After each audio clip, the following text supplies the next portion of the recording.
Bagoong kare-kare. Pause. Hala.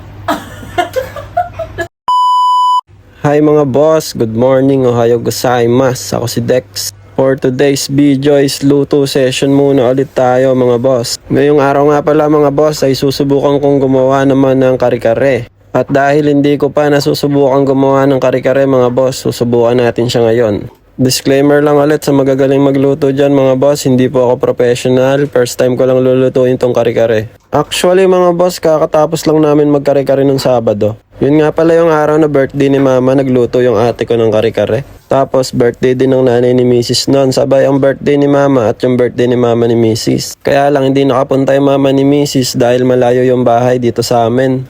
Sabi nung mama ni Mrs. natakam daw siya sa kare-kare na niluto ng ate ko. Kaya naman nung Martes pumunta dito sa bahay, kaya ako yung nagluto. So bali ang mga ginamit ko nga pala dito mga boss yung oxtail ng baka tapos tuwalya ng baka. Ang ginamit ko naman na gulay is yung pechay, talong, tapos yung Baguio beans na lang kasi wala akong makita talagang sitaw dito mga boss. Tapos gumamit lang din ako dito ng mamasitas na kare-kare mix. Tapos buti na lang may natira din yung ate ko nung nagluto siya ng atsuete powder pang food color. At syempre gumamit din ako dito ng peanut butter mga boss. Dumaan pa nga si Buntis.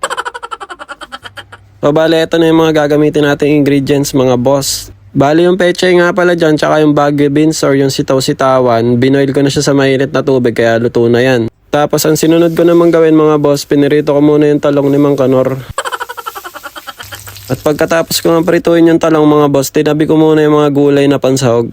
Para mamaya pagtapos natin lutuin yung kare-kare, pag nag-plating tayo, dire-diretso na. Sa mga hindi nga rin pala nakakaalam kung paano lutuin yung kare-kare, tara sabay-sabay tayo matuto kasi first time ko lang din ito lulutuin. Naggisa nga lang pala ako dito ng bawang sibuyas. Tapos ginisa ko din yung oxtail tsaka tuwalya ng baka dun sa bawang sibuyas. Pagkatapos kong gisahin, sinet aside ko muna yung mga oxtail para madaling haluin or magtimpla ng sauce. Isang pack ng kare-kare mix nga pala yung ginamit ko dyan from Mamasitas. Tapos binudburan ko na rin ng atsuete powder. Medyo naparami nga ata ako ng atsuete powder dyan kasi sumobra yung kulay niya. Tapos nilagyan ko siya ng beef cubes mga boss, isang piraso lang. Tapos yung sinet aside ko na oxtail kanina, inilagay ko na rin kasi nagawa ko na yung sauce. Naglagay nga din pala ako ng konting asin. Tapos isang baso ng pinagpakuluan ng baka. Tapos nung naluto na, nagsandok na rin ako sa tasa kasi tanghalian namin ni Buntis. Si Saori at si Seichi naman pumasok sa school kaya walang maingay sa bahay at nakapagluto rin ako ng maayos. O tara mga boss, i-plating na muna natin to kasi para to sa bisita.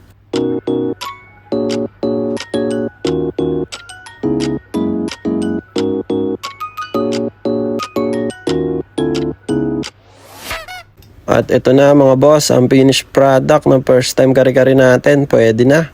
Naglagay na rin ako sa tasa ng bagoong para makakain na kami ni Buntis. So bali yung nasa tasa, tanghalian namin ni Buntis yan. Yung nasa kawali naman, yun yung para sa mama ni Buntis. Tingnan natin to guys.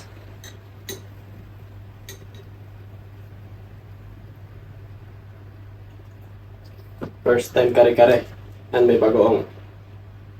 Ito natin ang gulay.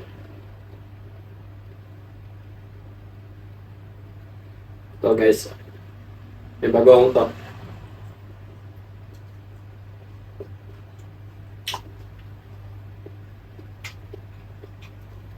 Sarap. Fresh yung gulay kasi binuil ko lang siya sa mainit na tubig. Bagoong kare-kare. Ito na isang malaki. Sarap. Panalo guys.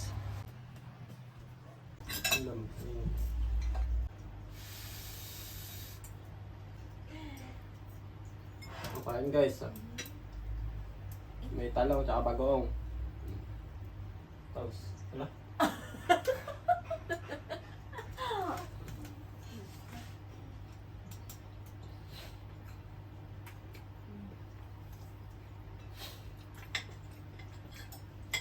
Masarap ng bagoong, matamis.